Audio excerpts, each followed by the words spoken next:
someone I might make a play for, but today he looks genuinely broken. Is this what grief does to you?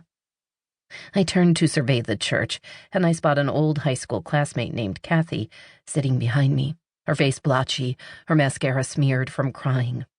Almost all the women and many of the men are crying, because the soprano is singing that old Quaker hymn, Simple Gifts, and that always seems to bring on the tears. For an instant, Kathy and I lock gazes, hers brimming and wet, mine cool and dry-eyed. I've changed so much since high school that I can't imagine she recognizes me, yet her gaze is transfixed and she keeps staring at me as if she's spotted a ghost. I turn and face forward again.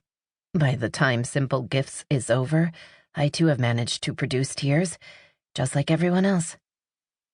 I join the long line of mourners to pay my last respects, and as I file past the closed coffin, I study Sarah's photograph, which is displayed on an easel. She was only 26, 4 years younger than I am, and in the photo she is dewy and pink-cheeked and smiling. The same pretty blonde I remember from our school days, when I was the girl no one noticed, the phantom who lurked in the periphery. Now here I am, my skin still flush with life, while Sarah, pretty little Sarah, is nothing but charred bones in a box. I'm sure that's what everyone thinks as they look at the image of Sarah before the fire. They see the smiling face in the photo and imagine scorched flesh and blackened skull. The line moves forward, and I offer my condolences to Kevin. He murmurs, "Thank you for coming." He has no idea who I am or how I knew Sarah, but he sees that my cheeks are tear-stained, and he grasps my hand in gratitude. I have wept for his dead wife, and that is all it takes to pass muster. I slip out of the church into the cold November wind and walk away at a brisk pace, because I don't want to be waylaid by Kathy or any other childhood acquaintances. Over the years, I've managed to avoid them all. Or perhaps they were avoiding me. It is only 2 o'clock, and although my boss at Booksmart Media has given me the whole day off, I consider going back to the office to catch up on emails and phone calls. I am the publicist for a dozen authors, and I need to schedule media appearances, mail out galleys, and write pitch letters. But before I head back to Boston, there is one more stop I have to make. I drive to Sarah's house, or what used to be her house. Now there are only blackened remains, charred timbers, and a pile of soot-stained bricks. A white picket fence that once enclosed the front garden lies smashed and flattened, wrecked by the fire crew when they dragged their hoses and ladders from the street.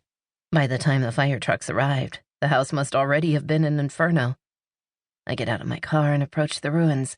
The air is still foul with the stench of smoke. Standing there on the sidewalk, I can make out the faint glint of a stainless steel refrigerator buried in that blackened mess. Just a glance at this Newport neighborhood tells me this would have been an expensive house, and I wonder what sort of business Sarah's husband is in, or if there's money in his family. An advantage I certainly never had. The wind gusts and dead leaves rattle across my shoes, a brittle sound that brings back another autumn day, 20 years ago, when I was 10 years old and crunching across dead leaves in the woods. That day still casts its shadow across my life, and it's the reason I am standing here today. I look down at the makeshift memorial that's materialized in Sarah's honor.